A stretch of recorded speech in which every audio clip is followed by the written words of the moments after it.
High friends welcome to my Debanjali's food finds blog star चैनेले आज के बनाते चलेছি রুই মাছের ডিমের বড়া।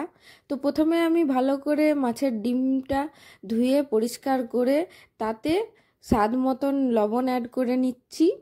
তারপরে আগে থেকে কেটে রাখা কিছুটা পরিমাণ লঙ্কা কুচি অ্যাড করলাম। তারপরে আগে থেকে কেটে রাখা পেঁয়াজ কুচি অ্যাড করে দিলাম পরিমাণ মতন। তারপরে এখানে পরিমাণ মতন আমি বেসন দিয়ে দিচ্ছি। যে যতটা পরিমাণ ডিম আছে সেই পরিমাণেই বেসনটা নেওয়া দরকার, সেই পরিমাণেই আপনারা বেসনটা নেবেন। তারপরে কোনো প্রকার জল না অ্যাড করে ভালো করে বেসনের সাথে ডিমটা মেখে নেবেন। যদি একটু শক্ত হয় তাহলে খুব অল্প পরিমাণে জল ইউজ করবেন।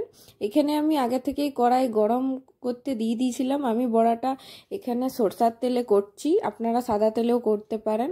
তো এখানে বড়াগুলো আমি দিয়ে এবারে আমি বড়াগুলো হয়ে গেছে এপিট ওপিট উল্টে নিলাম।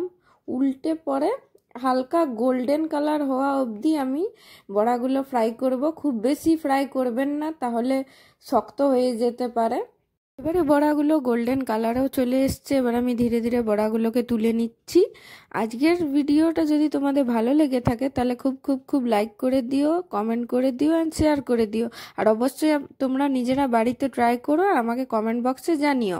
এরকম নতুন নতুন রান্নার ভিডিও দেখার জন্য আমার channel Debanjali's food finds blog star চ্যানেলটাকে সাবস্ক্রাইব করে দিও।